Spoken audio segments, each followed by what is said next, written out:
Okay, so recording is live. Okay, so let me go ahead and I'll share my screen here with you. And if you could just let me know that you see my screen. Yep, I've got it.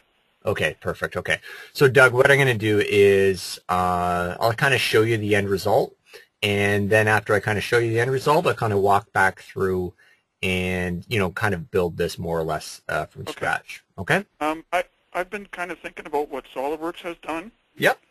And they used a weldment to do their presentation. Yep. To build that, will that work in Inventor? Absolutely, and that's what I'm prepared to show you. So I'm I'm prepared to show you that we can use basically a weldment tool, a frame generation tool in Inventor.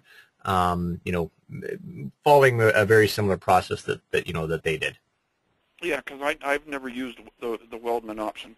Yep, no problem. And as I was thinking about this and rehashing it, it was like, okay, they used a weldment, and I know Inventor's got weldment, so maybe Inventor can do the same thing. Yeah, well, they're actually kind of using, as part of the weldment, frame generation, and that's what I'm going to do here as well. Okay. Okay, so I'm really going to kind of show you, sort of on par workflow, more or less to what they had shown you in that video. Okay? Yep, that works. So like I said, I'll start here with kind of the finished product, and then we'll, once I kind of show you the finished product, then I'll go back through and kind of build it more or less from scratch. So on the screen you see here is the drawing of my assembly. You can see the individual balloon callouts for the components that make up that assembly.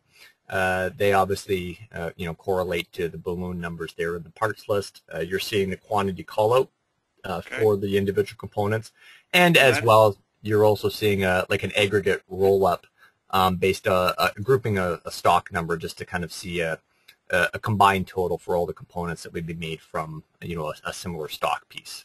Okay. That quantity, those numbers, those are important to me because I have to take that information and transfer it to the welding shop. Yep. Yep. And I saw that. So what they do is they just take a straight piece of pipe at for item 5. Okay.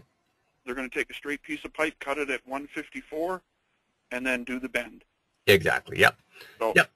Yeah, and I saw that through the email thread as well. That obviously getting a cut list and whatnot was something you needed important for your shop. So I've tried to capture that obviously in the workflow here as well.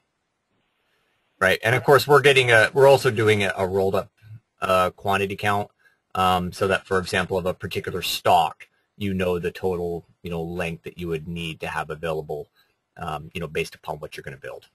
Yeah. Okay. So on this sheet, I have the assembly, and on a second sheet, I just threw a couple of the details. Obviously, any of those frame components as well, cross-member pieces, I could obviously detail them out as well.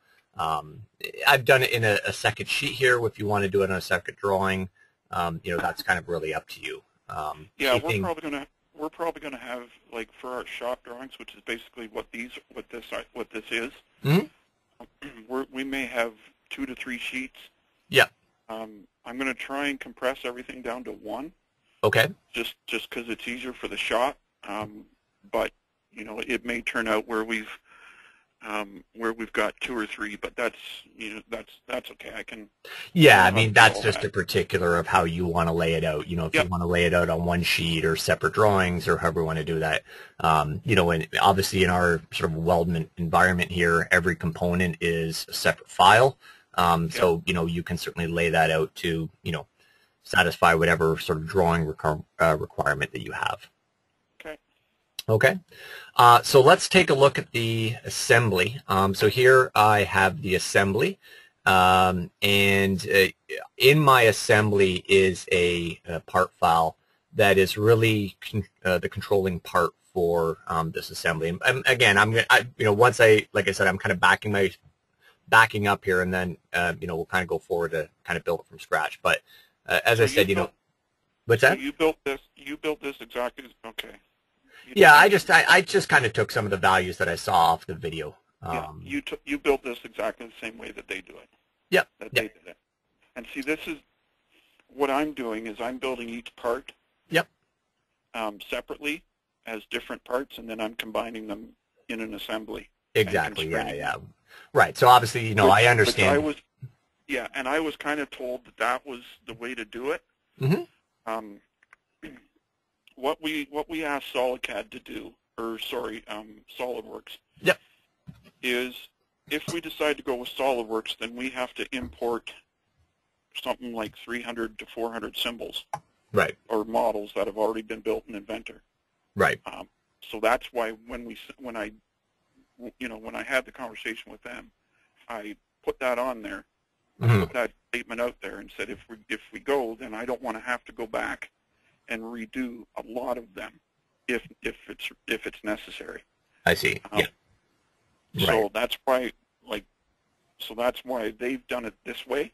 Mm-hmm. Is they built the sketch and then did it as a weldment where I'm doing them as separate parts and then putting them together as an assembly. Yeah. Well, I mean, obviously, in your case of bringing across geometry, through translation, that there may be some factors there, but if we can kind of back away from the translation side of things and just deal with things, within the context of a single sort of CAD package. Now, what's the, like, once we do this, even if we go to SolidWorks, once I do a weldment like this, mm-hmm. I don't think that the parts are going to change that much. Okay. We don't do a lot of revision. Yep. Like, once we build it, it's basically built. Right. And when I do a new model and a brand new part, playground part, mm-hmm. I build it. I build it the way I'm supposed to. Sure. So, yeah. Okay, keep going. So what I was saying, Doug, is let's forget translation for a sec. Okay. Let's consider that sort of a non-factor for a minute. Inventor has within it, a bunch of different tools for building models. So obviously you're leveraging the sort of, process of where you kind of build the individual components and then sort of bring them together into the assembly. And there's obviously nothing wrong with that workflow. But, the tool sets like, for example, frame generator, and as I'm going to show you in a minute as well, the idea of building sketch blocks, they're just other tools in your tool belt for modeling geometry. So, okay. if you were modeling a frame in Inventor, you can obviously model that frame using, creation of individual parts and bring them together sort of on your own. Or you might want to take advantage of a tool feature in Inventor, which is our frame generator tool that is going to get you the same result. It may just do it a little bit faster. So, okay. It's really just a question of picking the feature set within the product that's going to get you to the end result faster. Right. Okay. So, and have it done properly.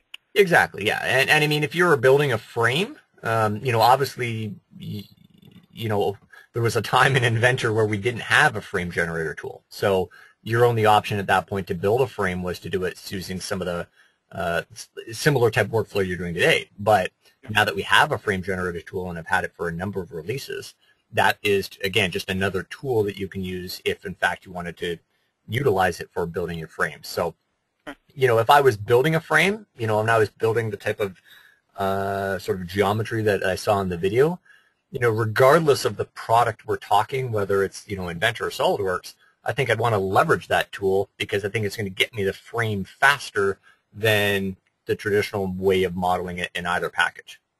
Okay. Does that make sense? Yep. Okay. So it's just probably something else for me to learn. Exactly. It's just another feature within the product. Yep. Yeah. So okay. This when you have a frame that's been built through frame generator, that component file that you have really becomes sort of like the driving component for the assembly. So if I go back to that file and I change some of its parameters, well, what's going to happen is that's going to be reflected back here in the assembly because it's sort of like the parametric driving component. So you'll see when I go back to the assembly and do the update that it's sized itself, reflective of that sort of controlling parametric file.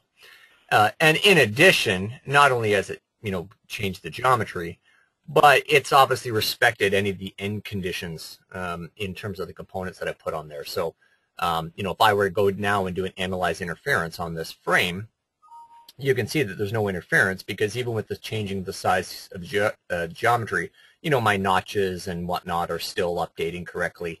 So that controlling part, really drives this whole assembly. One thing as well I've done here, and this is especially handy for people that maybe need to edit an assembly, but they weren't the one that built it. Maybe this is, obviously multi-user. Not everybody is, modifying the parts or assemblies that they made. Well, what I've also done is I've also created in this assembly a little input form. So this would allow someone that, is using this assembly, but didn't build it, maybe doesn't know that, the structure that, hey, that component there is the driving component. Well, they don't actually need to know, because here I can just bring up my little input form, change the values to be whatever I want. And what it's going to do is it's going to, kind of use the intelligence I've baked into the assembly to go back and make the appropriate changes. So it's really kind of capturing the design intent in the assembly that lets other people, utilize it maybe a little bit easier without obviously having built the model. Okay, so it's one question, and I may be getting ahead of myself. Now this assembly right here, we're going to be taking this as an assembly and dropping it in another assembly. Yep. So does it keep all its, like right now this isn't constrained, is it? Well, it is all constrained. It's constrained inherently based upon the way the model is built using the frame generator tool. Okay. Okay. So if I go and drop this in one more assembly. Yep. Like we're going to be taking, this is one part of our playground. Yep. So I'm going to be taking this and dropping it in another model. Exactly. Yep. And that's easily done as well. Absolutely, yeah. And I mean, obviously one of the things we certainly promote that customers implement is the Vault product that you get with the Inventor. One of the features you have within Vault is a copy design command, which, if I were to take this assembly and put in my Vault, in fact, I can even do that at the end if you desire to see it. I could take this assembly, throw it in my Vault, do a copy design on it, and make as many different iterations of this assembly with different sizings that I needed. Yeah. So yeah, I mean, all the intelligence that I'm putting in this assembly, whether it's through like an input form like you saw me bring up here, or the underlying behavior of how all the components in this assembly are kind of driven from that layout part. That's all inherently stored within this assembly. So if you copy this assembly or place this assembly or whatever you do with it, all that intelligence is kind of going along with it.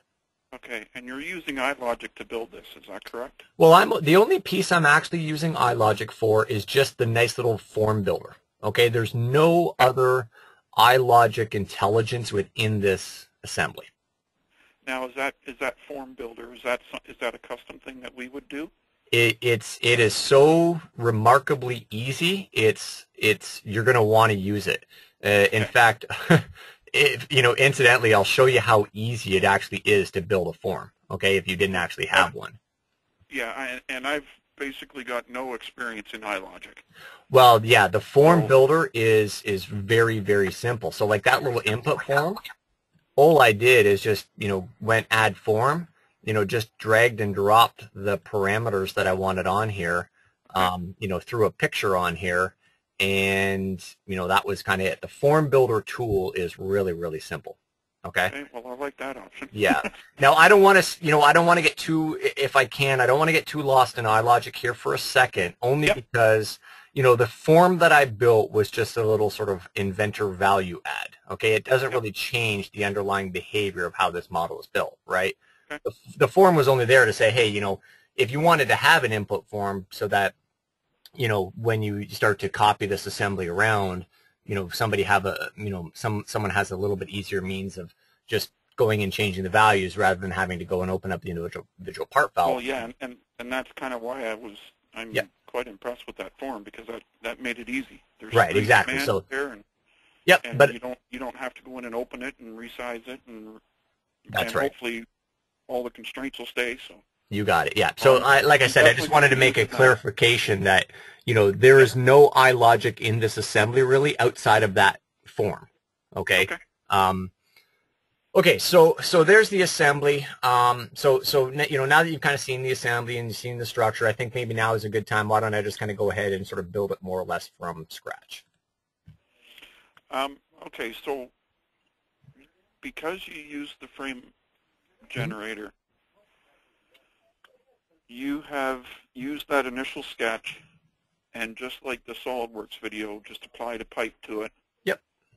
And then is that all constrained? That's correct. Yep, that's correct. Or is just every part of that locked or grounded? Well, it's essentially it's constraint grounded in the sense that the component isn't going to move around, and it's because it's not going to move around because positionally its location in the assembly is dictated by the like the sketch geometry that was used to build it. Okay. Okay. Okay. So if I do a shake test, it's not going to fall apart. No, that's right. Yep. Yep. Okay. So I'm going to actually build it with frame generator. Like I said, now that I've kind of shown you the end result, I'll kind of go back through and build the frame more or less from the beginning. Okay. So you're actually going to see frame generator sort of in action here. Okay. Okay. So what I've got here is I've got an assembly. In my assembly, the only component that I have in this assembly is my Inventor part file. And the only thing I have in that Inventor part file is obviously my sketch, right? Which is nothing more than, a bunch of 2D line work with, dimensions and constraints on it. Okay. Now what I'll do just for the sake of clarity, I'm just going to turn off the visibility of the dimensions. Just so we can kind of see things a little bit clearer here as we're working. Okay. So from here, if I go to the Design tab, here we can see our frame generator tool set. So I'll go here and say Insert Frame, and from this drop down, we'll go and pick sort of the standard that we want. So we'll pick the family, we'll pick the sizing and component, material, that type of thing. Now, I don't want to, in this case, select construction geometry just because the construction was there for helper. So I'm going to uncheck that. And rather than... I can go in and I can customize that sizing. Oh, yeah. Yep. And create my own sizes in there. Oh, of course. Yep. Yep. Okay. Yep. I'm just kind of using the out-of-the-box default here. Yep. Okay. Now, rather than me kind of go one by one and pick each component, what I'll do is I'll just right-click and say Sketch Select, and we'll go and pick the whole sketch. You'll notice, of course, it's excluded the construction lines because I had deselected that. Okay. And now what I'm going to do is I'm just going to deselect here some of the geometry only because I'm going to purposely want that to be a different size. Okay. Yep. So we'll go ahead and click Apply to create those components. And so it's going to create those individual files and bring us back here to the dialog. So let's go now and specify a different size. So we'll go and pick a size there, and we'll pick on that piece, and we'll hit Apply. And what I can also do is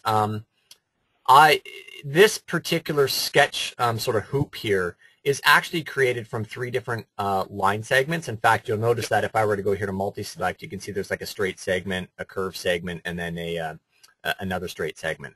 So what I'll do here is I'm going to actually say that I want this to actually be merged all into one component. Now that I guess I should ask Doug, typically would this be one piece or would it be 2 straight sections? No, it's going to be built out of one piece. Okay, so you do in fact want it merged then. Okay, I thought so. So yeah, I'm clicking merge. And then when you merge that, that'll give the overall length of the pipe. Yep, you got it. Okay. Yep. Yeah, I'll be doing it that way. Okay. Yep. Okay, so we'll also create this one here as well. Okay. So there's so I've got my frame.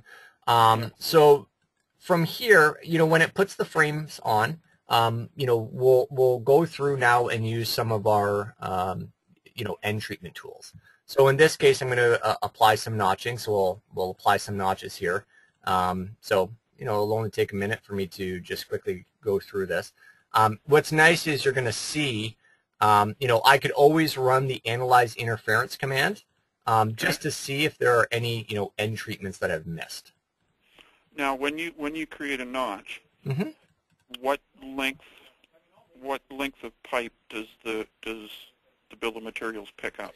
It's going to reflect the overall length. It's actually going to go into the parameters of that component and update the value to reflect the correct sizing. Yeah. Because I really don't, like, sometimes we notch the pipe, sometimes we don't. Okay. Out in the shop. So it's, as long as I can get like a length of pipe. Yep. And that pipe will be the length minus and not read that notch. No, I mean, it's going to give you the overall length needed to build that piece. Okay. Right. So, yeah. For example, if you look at one of these individual parts, I mean, obviously in this case, your length of pipe needs to reflect, from that point, not the base of the notch. Yeah. Right. Okay. So as I was saying, at any point we can use analyze interference, to go through and just see if there are any interferences. You can see they're highlighted. In this case we have 2 interferences, and I purposely left some undefined, just so you can obviously see that, we can run analyze interference to, identify, what we've missed. So again, we'll do a when you do the notch, it's reading those as round pipe, right? Yep. And creating the notch based on that. Correct. Okay. Yep. And what you'll also see is that it's also going to update that automatically if you were to change the component. So in other words, let's say at this point we decide, well, let's go and change, and I'm going to actually do multi-select because I'm going to purposely say, well, I want to change this component and I want to change this component. Because we're going to make them 3-inch pipes. Okay. So what's going to happen is it's not going to just change the component, but it's also going to update the notch that we had put there. And you can see it graphically. You'll also notice that analyze interference, is going to show everything fine. Yep. Okay. So, as you had seen, obviously all of this gets driven by, when you have a frame generator component, everything is driven by that underlying sketch. So, if I were to go ahead and open up the sketch, change some of those parameter values, obviously it's going to be all reflected just like you saw at sort of the outset of the demo. Okay? Okay. Now, one thing I'm actually going to show you that's another sort of neat tool set that we have in Inventor, I'm not sure if you're familiar with it at all, is that we can create within a sketch sketch blocks, much like you might have blocks in AutoCAD. So what I'm going to do is I'm going to create a rectangle here, and we'll add a dimension. This is essentially a rectangle that's going to be like my plate. Okay. And we'll add a center point here. And what I have is this command called create block. And, much like the kind of behavior in AutoCAD, you create your geometry, you define the base point or your insertion point, and here I'm going to give it a name. We'll call it a base plate. Now, when I go ahead and click OK, what it's going to do, again, sort of similar behavior to AutoCAD, it's going to take that existing geometry and convert it to a block, as well as it's going to create a block definition within my file. So from here, I'll go ahead and just place that one there. And what we'll do is I'll go ahead and place block because I want to place in some additional occurrences of this. So we'll just add some additional occurrences of those blocks, like so. Now, the advantage you have, obviously, frame generator and, blocks, again, these are optional features within Inventor. The nice thing about the process of making blocks is that we have this command here called Make Components. And what it's going to do is if I go here and I pick all the individual block occurrences, so here I picked 4 occurrences of that block, I'll pick the target assembly, which is of course the assembly that we're working in. And what it's going to do is it's actually going to take the instancing of the blocks, and it's going to create the reflective component occurrences right within the assembly. Okay, so now I actually have 4 unique occurrences of that plate, and by virtue of that, if I just go to any one of them and extrude it, obviously they're all updating because they're all occurrences of the same component. Okay, so that's kind of a nice, powerful usage of that block functionality where, you can instance a block in a sketch and have that automatically converted to, component occurrences in the assembly. Now, I can go in, like in place of that square plate, we have rounded plate. Okay. That attaches to a post. Oh, I see. Yeah, because there's probably some sort of like circular piece that this would get welded onto. So I could just bring in a separate part. Oh, absolutely. Yeah, of course. Create it and just constrain it to the end of those pipes. Yep, either constrain it to the end of the pipes, or I mean, for that sake, you could even say, well, back in your sketch, if you wanted, you could even make your block kind of like a curved piece, and then just create a revolve or however you wanted to do that. So yeah, we've got very specific plates. I see. And so I don't think that would be a viable option for us. But it's good. You're impressing me, and you're making me think that I'm doing this all. That I got to do it completely. That I got to do it another way. Well, I mean, I guess the question is, looking at the tools that are available, right, and saying, is there new functionality in Inventor that I'm just not utilizing? Right. That's better for my workflow. And your statement right there is what I'm thinking right now. Right. There's a tool there that I didn't know about, and I'm not using it, but if I start to use it, it will be considerably faster. Right. Yeah. I mean, in the case of building frames, certainly that's true. Yeah. Because what we do here is we bend pipe. Yep. We bend pipe, and when I'm modeling, I extrude plastic. So I'm building 90% of our components are bending pipe. Okay. So I'm thinking that maybe I should be doing it. I should be using the frame generator instead. Right. Of how I'm doing it now, which is modeling each individual piece. Well, certainly, I think if you're building a frame, that's probably very true. Because, I mean, obviously, not that there's anything wrong with the workflow you're using. It's just that, if frame generator is the more efficient tool, why not leverage it? Yeah, and if I get the same result at the end, right, as using the frame generator as what I'm doing now with modeling each individual piece and then constraining them. Correct. Yeah, and I mean, obviously you can mix and match, both environments, right? So I mean, if at this point, like you said, to your statement about the plate, if in fact the plate was curved instead of flat, well, there's nothing saying that you can't just bring a component in, right? Or if you've already got if there's some, let's say, cross member that goes between here and it's a standard part, well, just place the part into the assembly and constrain it. Yeah. I mean, everything, you can certainly mix and match, the workflows. And I think when I had the conversation with SolidWorks, they brought in this model that I had done in Inventor, and I've brought in one in on my own, and I lose the constraints. Right. The existing constraints, and that's just the translation between Inventor and SolidWorks. Well, so I was looking at this, going, okay, if we go to SolidWorks, I've got to go back and I've got to completely rebuild 300 symbols, and I really don't want to do that. Right.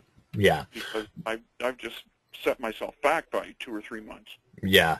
Well, and I mean, unfortunately, And then they came up with this option of using. I can't remember off the top of my head what their command is, but it's the same thing as a frame generator. Sure. Yeah, I mean, that's it, right? I mean, that was their solution to importing my Inventor symbols already. Right. Well, in that case, though, what you're inherently saying is that you're only interested in bringing across the sketch because you're going to rebuild it, right? Right. You know, I mean, unfortunately, you know, and this is true across the board. You know, anytime you move from one CAD package to another, you know, regardless of the the product you're looking at going from, and regardless of the product you're looking to go to, when you get into translation, they all basically have the same inherent problems. Yeah. And I know the companies do that on purpose. Well, yeah, yeah. Well, I would have to think. Yeah, that's right. That's just like me. I can't put a Ford starter on my Chevy truck. Right. Exactly. Yeah. So yeah, you know, we would obviously have the same problem if you were going the other way, right? Bringing SolidWorks to Inventor. I mean, we're going to bring in the geometry, you know, the richness of the parameters and the constraints and the features. You know, initially it's going to be lost. I mean, there are some tools you can use, but again, you certainly have to make a decision to say, you know, is it worthwhile just to rebuild this to have that intelligence on there, or am I going to use it more statically? So, unfortunately, it's kind of an inherent translation problem, like I said, regardless of the from to. Okay.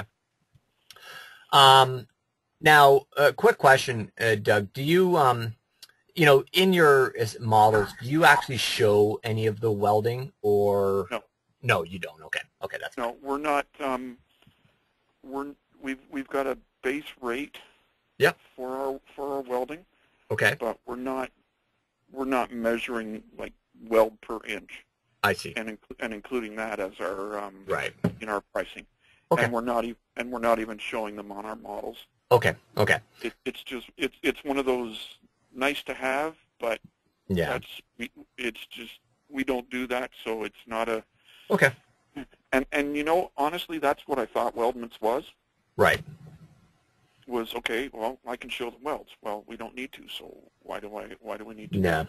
Well, yeah. I mean, obviously, we have our weldment environment where we can show physical welds and that sort of thing. However, what you said was probably true of most customers. Which is that, you know what, they're usually not taking the time to show the welding in the drawing. They're just going to let the guy on the floor weld it. And we've got a pretty good estimation based on, each part and each pipe on roughly how long it's going to take. But right. We don't go to that detail. Right. Okay. So just to, I guess, just quickly wrap this up, and I've got my assembly. We'll go ahead and create our drawing of it. So we'll go ahead and create the view, and of course, obviously, we can create as many different view types, as we want. So, I'm not really going to spend, too much time on that piece of it. And then from here, we drop our parts list on. Again, I'm sure this is, stuff you're already familiar with. The dropping of the parts list. But what I wanted to show here was that, if we edit the parts list. And you saw this at the very outset, is we can go in here and group this, right? So we can say, well, let's go ahead and group all the components based upon, let's say, like stock number. So every component that has the same stock, let's kind of get an aggregate count. So we know that items 1, 3, and 4, while we have the individual quantity counts, we know that we need a total of 150 inches, in order to manufacture for this, right? And obviously then in turn, of course, do the ballooning. Obviously we have our auto balloon tool as well. Drop on the balloons, and then obviously just, refine their placement to suit your needs. Okay. And, every component, within this is a separate file. So, if you want to call up an individual component, to detail it, whether it's on a separate sheet or within a separate drawing, obviously, you're certainly free to do that, as you, again, saw the outset drawing I brought up. Now, when you use a frame generator, you can't go and open a specific piece, can you? Nope, you can. Yep.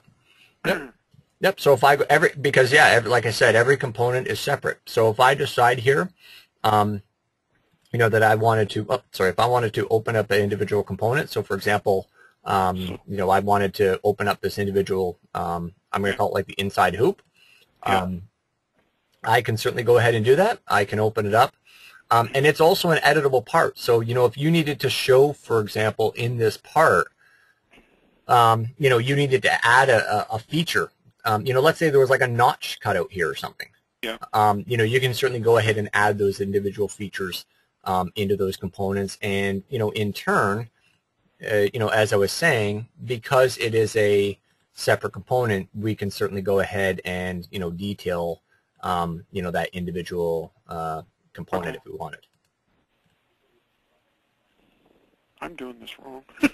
It's not that I'm doing it wrong. I'm just not using the tool. Yeah, exactly. I mean, you're using Inventor based on the the knowledge you have. There's just other stuff you need to know. Yeah, there's another tool here that I should be using. Right. Doug, this is Peter. Can I just make a quick interjection? Yeah. The conversations that Robert Pichnik and I have had with Ben have been really all about using your standards that you have at Advanced Playground and then saying what's a tool that would make the best use of everyone's time. And so early on in this conversation, when Ryan was introducing the frame generator to you, I mean, this is the second time where you really alluded to just not aware. And so the entire focus of the plan that we're discussing with Ben is how do we organize your geometry for maximum reuse? Because one of the things I was looking at that frame that you have, and you got the small hoop and the bigger hoop. I was wondering if is there a min-max? Is there a point where that you would say we could use this type of frame as long as it didn't exceed 12 feet? Somebody came to us and said they'd like to have something 16 feet long. Well, perhaps that's a custom order, and that's when Doug and the team will have to really look at it and say, how do we make this and make sure that the play arrangement area would hold up to normal use that you would expect. So taking advantage of, I would just call it, we're going to, in a way, begin to create APE CAD. Here are your standards, and so if the tool is, you've used the word iLogic because it's been on the table and in conversations. That's one of the tools. Frame generator is one of the tools. But it's really a very focused attention on how do you get your geometries. Two things needed in. We need to put together an arrangement so that we're able to sell to our customers, and then we need to hand it off to people such as yourself. We got to go make this. And so, but it's going to be really about what are the best tools for you to do that. And Ryan did say there's many ways in a product like Inventor, which has been available in the marketplace for 16 years now, to create geometry. Well, there are many ways that we could really sort of say, for Doug and your team here, this is a tool for this. This is a tool for this. Let's go create our standards. Let's use the best tools. And again, really just shorten your time frame of getting drawings out the door. And I think I'm going to start and switch over and use the frame generator. Well, but we're part of the business arrangement we're hoping to conclude very shortly is we're going to be on site with you and say, here are the tools. Yep. Here's where we think. And then we'll sit down and work this out together. Because clearly, from Ben's standpoint, we're looking for real productivity. Just shorter time in your guys' hands. Yep. Okay, so which tool? You're going to be part of that decision-making process. Here's this tool, here's this tool, here's this tool. Yeah. Which one's best for you? Okay? Yep. And that's going to be when we get somebody on site, then like what you're seeing here is just one card. Right. And we have anywhere up to 20 to 100 components on our plate. So the week after Robert was down on site with you, we were up in Ottawa traveling, and we drove by a small city parquet up in Ottawa, and he says, that could very well be Advanced Playgrounds gear. So we had to stop and have a look. So so it's right. It's about how you organize your information, and I sort of say you organize it for plan change. You know that every order coming in from every municipality or apartment complex, where your playgrounds are going, can be a little bit different. Yep. But it's going to be stuff that and many times you've already done before, just different. Okay, so if I've got those 300 symbols that I'm constraining and making in each individual parts, I don't need to go back. I'm just kind of thinking out loud. I don't need to go back and redo them. No, But any steel part forward, I should be using the frame generator. No, I don't think you're going to want to do any of that, good geometry if it's working for you. I mean, if obviously there's advantages to, recreating certain pieces of it in frame generator just because of, the ease of editing, that's a judgment call you'd make on a, piece by piece basis. But I think probably if if you've liked what you've seen as far as the frame generator tool and it looks, promising as a way to get you to the end game faster, why wouldn't you use frame generator for? Well, it's definitely going to get me to the end game faster,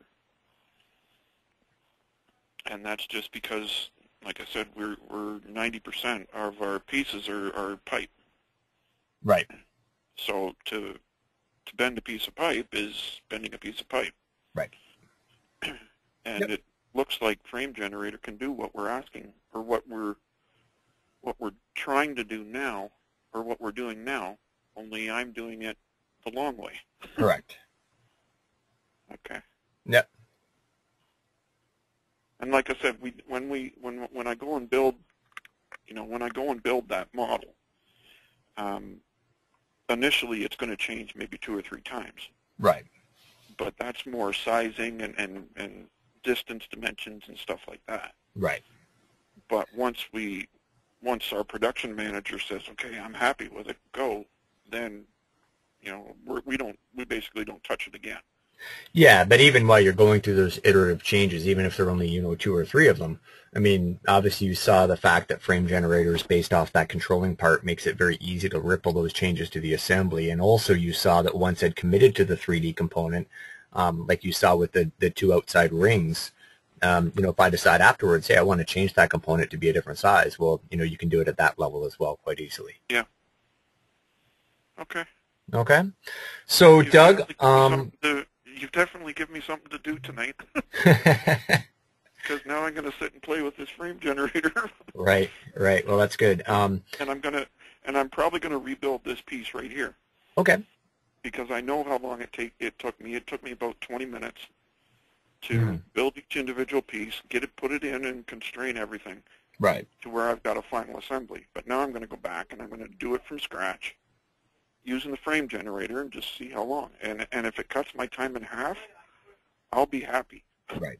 If it makes me quicker than half, if I can get it done in 5 minutes, which is basically, I can basically get it done in 5 minutes.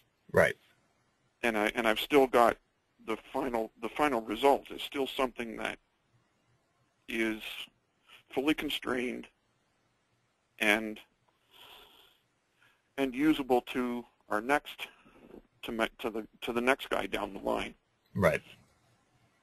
And that's kind of what was different from SolidWorks. And like I said, I'm kind of biased because I've been using Inventor. So so when they did up their frame generator presentation, it kind of blew me away because I didn't know that Inventor had this, and I can do it. I looked at that and went, wow, that's 5 times quicker. Right. So yeah. Now that I know I can do the same thing in Inventor, I'm going to try it. Right. Yeah, well, obviously, you're basing, the available tool set you have based upon what you already know, right? And not necessarily aware of things like frame generator and sketch blocks and, stuff that maybe was added to the product over the last number of versions. Okay. Well, you've definitely given us something to think about. And like I said, you've matched exactly what SolidWorks had done. Very good.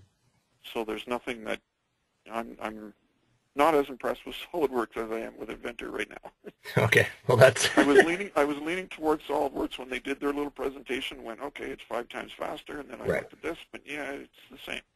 Well, it depends what you're comparing those numbers to, right? I mean, if you compare the use of a frame generator tool, regardless of product, to traditional modeling techniques, well, this probably is the magnitude of a number of times faster. But you have to compare the the functionality on par to each other, right? These sort of apples to apples. So, they have frame generator, we have frame generator. So, and there's going to be certain things that I can't use the frame generator for when it comes to steel. Right. And I just have to go back to the conventional way of constraining everything. But for something like this, and for the majority of our parts, majority of our steel parts, I'm going to start using the frame generator. Yeah, and as I said, you can mix and match components. Like a good example would be, oftentimes, when you have a steel frame, maybe there's like little angled gussets. Well, those pieces, obviously, you're not going to build with frame generator, right? No. Maybe you'd use sketch blocks. Maybe you won't even use sketch blocks. Maybe they're just a standard part. You just drag and drop and constrain. Yeah, and I've got that. I've got our standard library of components that we use every time, and the post clips on the end of the pipes, they're a standard. Right. There's two different sizes, and they get used every time we attach something to a post. Right. So they just get dragged. I just drag and drop them in and constrain them. Right. Constrain them normally. Yep. And the same thing with when we do plastic. Right. When we do plastic pieces, all we're doing is basically taking a 3/4 inch sheet of plastic and adding them to our steel components and mixing and matching. Right. So it'd be the same thing. I just build the plastic pieces normally, and then bring them in and constrain them. Right. Into the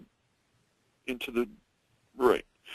Is that going to be? No, that's not going to be an issue because the frame generator's a model. Yep. Or an assembly. Yeah, and all those components, like I said, are locked to the sketch. Okay. Yep. So, Doug, you asked in the interest of fairness for us to record the presentation, which I did.